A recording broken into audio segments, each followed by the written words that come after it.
the sponsors, visitors, friends, for the services they have rendered to make this momentous occasion a memorable one. Let us remind Ramil and Raquel that in a minute you are going to sign these public documents, which means that in the eyes of God there will be no return or no exchange. Same as what the Bible said, that what God has joined together, let no man put asunder. Let me remind you also the essential properties of marriage, which are very important in your married life, and for your understanding, these are the unity and the indissolubility. Unity because you are united to each other through love, faith, understanding, sacrifices, hope, and vision for a good family. Indissolubility because your marriage cannot be broken. Insoluble, cannot be separated. Whatever consequences may happen, you have to go on living until death will separate you from each other. Now, Ramil and Raquel, may I ask you to express your good intentions and to answer truthfully the following question. Ramil, did you come here of your own free will to find yourself forever in love and service of your wife, Raquel? Yes, Mayor. Do you take Raquel represent as your lawful wife? Yes. Do you give yourself to her as your husband? Yes. Raquel, did you come here of your own free will to find yourself forever in love and service of your husband, Ramil? Yes, ma'am. Do you take Ramil represent as your lawful husband? Yes. Do you give yourself to him as his wife? Yes. Kamangwa, are you both prepared and ready to raise as good Christians the children whom God will entrust you? Change of vow. Mil, ikaw na rin ba sa amin?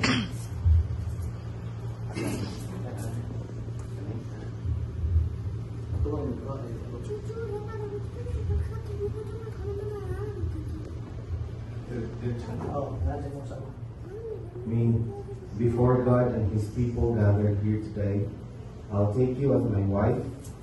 Having chosen you as the one I will share my life with. I will support and protect you and the children. I promise to place our family's welfare above anything else. I accept you and gifts of yourself as my lifelong companion. I will love you, honor, and trust you all the days of my life.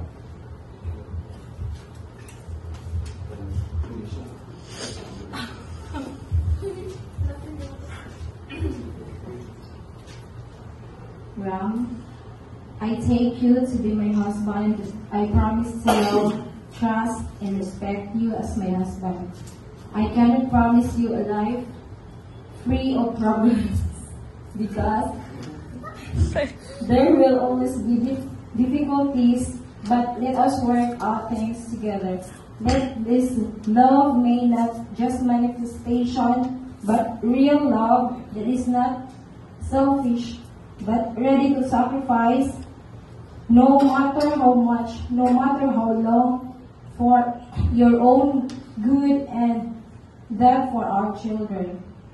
I thank you for loving me, for sharing your life with me. I promise to love you and take all of the days of my life.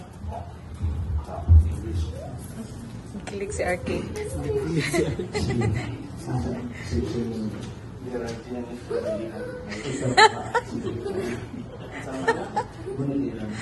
Sunod ka na ako, ha? Ayaw sa sunod. Sige, ulit ka na ito. Sige, sunod ka na. Raquel?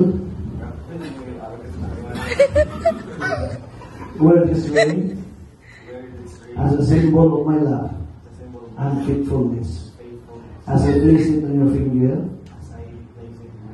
I commit my heart and soul to you. Sige.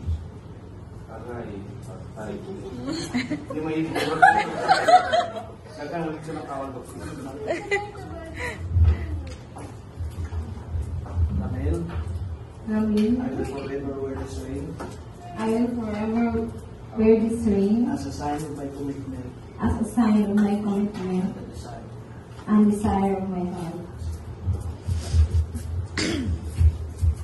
Sunod ka na ako. Ganitin mo.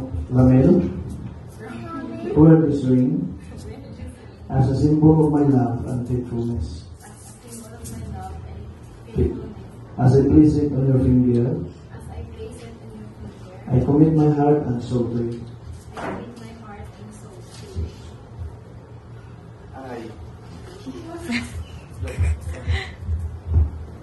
Sobrang.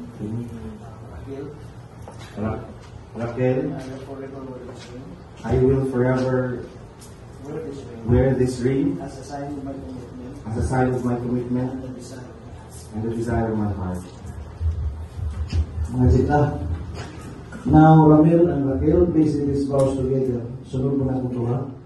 Grant us, O Lord, to be one heart and one soul from this day forward, for better and for worse, for richer and for poorer, in sickness and in health, until death do us part. And I, by the authority vested in me, as mandated by the Local Government Code of 1991, pursuant to Section 444, Paragraph 18, to all here as witness, the parents, the sponsors, brothers and sisters, friends, I confirm the bond of marriage which you have been contracted. I hereby declare you as husband and wife. The ceremony has ended, and you may now go in peace. To show your love and affection to each other in the presence of our witnesses here, we will request the groom to kiss the bride.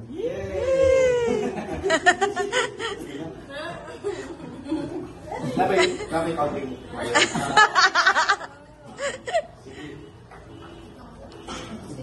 Okay. 3, 2, go. Sige, sige. Yay! Sige, sige. Makita.